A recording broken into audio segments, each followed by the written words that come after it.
A spy, an assassin, a mind-reading kid, and a dog who can see the future. What could possibly go wrong? Let's recap everything from Spy X Family Season 2.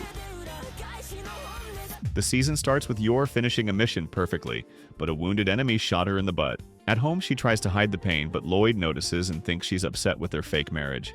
The next day, to fix it, he suggests a date. Yor, sore and inexperienced, agrees reluctantly. They leave Anya with Frankie, but they secretly follows them. The date turns into a series of mishaps.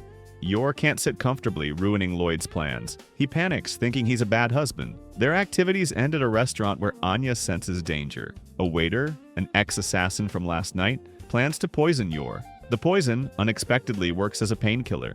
With Frankie's help, Anya stops the ex-assassin using her telepathy, saving Yor without them knowing. Finally, the date goes well, and Yor enjoys herself. The next day, her pain returns, leaving Loid puzzled. The next day, the story focuses on Bond, the Forger family's precognitive dog. He has scary visions of his own death because there's no dog food at home, and he fears Yor's cooking while Loid comes home late from work. Desperate, Bond runs into the city to find Loid. Using his precognition and instincts, he finds Loid during a mission to steal a truth serum. Loid misunderstands and takes Bond along. Bond's foresight helps them avoid guards, and the mission succeeds. Later at Eden Academy, Damian oversleeps while studying to earn a Stella Star. As punishment, he must do chores, missing a field trip. His friends Emil and Ewan misbehave to stay behind and support him. Housemaster Henderson notices their loyalty and sends them on a field research trip with Mr. Green. The boys struggle with campfires and fishing, while Damian worries about lost study time. Mr. Green teaches him the value of rest and life outside books. At the lake, Damian finally appreciates friendship, balance, and simple joys beyond studying. The focus shifts to Yuri Breyer, Yor's brother, and a devoted state security agent. He catches spies selling secrets, proving his skill. Next, he is assigned to watch Franklin Perkin, a former reporter accused of spreading anti-Ostanian propaganda. Yuri tracks Perkin carefully, but learns the man is supporting his sick father after losing his job.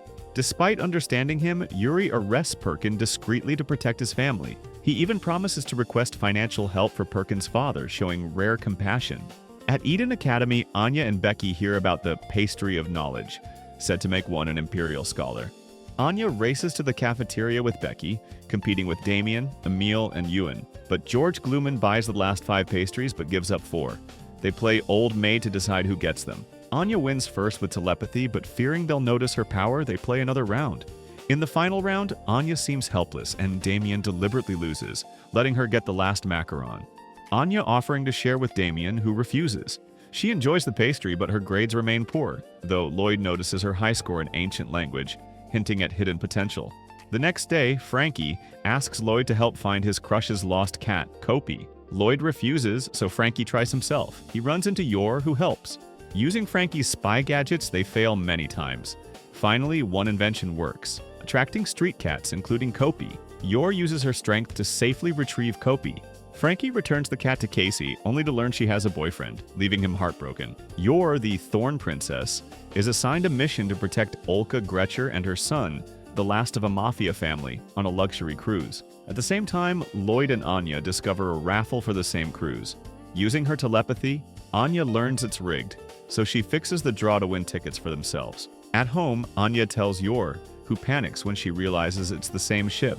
Anya insists they go, hearing that Yor is on a mission there. On board, Loid and Anya explore separately while Yor meets her garden colleagues and her clients. She protects them while learning about Olka's desire for a peaceful life. Olka gives Yor a disguise so they can go out for fresh air without being recognized. Meanwhile, a hidden listening device captures Graham's name, alerting the assassins. The mission is already compromised. In their cabin, they are ambushed by a room service assassin. They fend him off, and Matthew sends them to another cabin, giving them a mask so they can blend in at a masquerade party. Yor senses other assassins and quietly takes them down, while Loid notices wiretaps and suspicious people. Anya overhears an assassin planning to kill Yor and panics, worrying that Loid will divorce Yor if he finds out about her work. So Anya distracts Loid.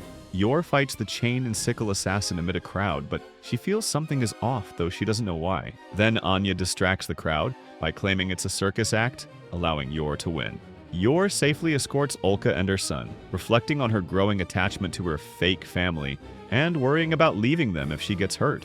The next day, Anya tries to help Yor by distracting Loid, but her plan backfires and Loid excels at everything, leaving Anya distracted instead. At dinner, Loid worries he's failing as a father, but Anya reassures him, admitting that she misses Yor, helping him see that family matters more than perfection. In the evening, the ship shoots off fireworks, and then Yor tries to evacuate Olka and her son via a quiet passage and lifeboat, but they are ambushed by the glasses-wearing assassin and his team. Yor blocks sniper fire while Matthew eliminates the sniper and provides cover. Zeb shields Olka from gunfire as they hide. After hiding, Yor fights in a fluid, brutal combat sequence, and they defeat all the assassins. When they think it's only the glasses-wearing assassin, a sword-wielding assassin shows up. Matthew gets knocked out, and Yor faces the swordsman one-on-one, but her golden thorn weapon flies away. She is knocked back, questioning her motives, but resolves to protect her family. Regaining her focus, she catches the swordsman's blade barehanded and delivers a finishing kick. Meanwhile, Loid notices the state security police acting agitated and deduces a bomb threat. He leaves Anya at daycare and investigates while Anya sneaks to the upper deck, grabs Yor's golden thorn weapon, and accidentally causes two assassins to take each other out. Yor, armed again, defeats the swordsman with Matthew's help. Loid, disguised as a naval officer, disarms one bomb but finds more. Using her telepathy, Anya overhears from the glasses-wearing assassin about a bomb and directs an officer to the clock, which Loid throws overboard, eliminating the threat and taking out the last two assassins. Yor ensures Olka and her son escape safely. The Forger family arrives at a tropical resort, finally able to relax after the chaos on the Princess Lorelei. Loid notices Yor's bruises, but she brushes them off. They enjoy a calm day together, but by evening, fatigue hits. Yor collapses from tiredness and Anya also falls asleep, and Loid quietly carries them both to their cabin. Back home, Loid gives Frankie souvenirs for taking care of Bond and checks in with Handler, discovering that some cruise passengers with fake IDs went missing, hinting that their peaceful time might not last. Yor gives her coworkers souvenirs, and Loid prepares the apartment for Yuri's upcoming visit. At Eden Academy, Anya tries to impress her classmates with her cruise stories but finds they've all been on luxury trips. She exaggerates wildly, making up fantastical tales and ends up humiliated. Back home, Anya admits her lie. Everyone shows that lying is wrong, even when they lie to each other about their life. Reading their thoughts, Anya realizes all three adults lie in their own ways and resolves to try not to lie. Becky visits the Forger home, pretending it's a playdate but actually trying to win Loid's heart. Anya reads her thoughts and briefly imagines Becky as her new mom. Becky's dramatic attempts all fail, as Loid only sees her as Anya's friend while he secretly gathers info on her influential father. When Yor comes home and serves tea, she mistakes Becky's behavior for being poisoned. Panicking, she rushes her to the hospital, even crashing into a car.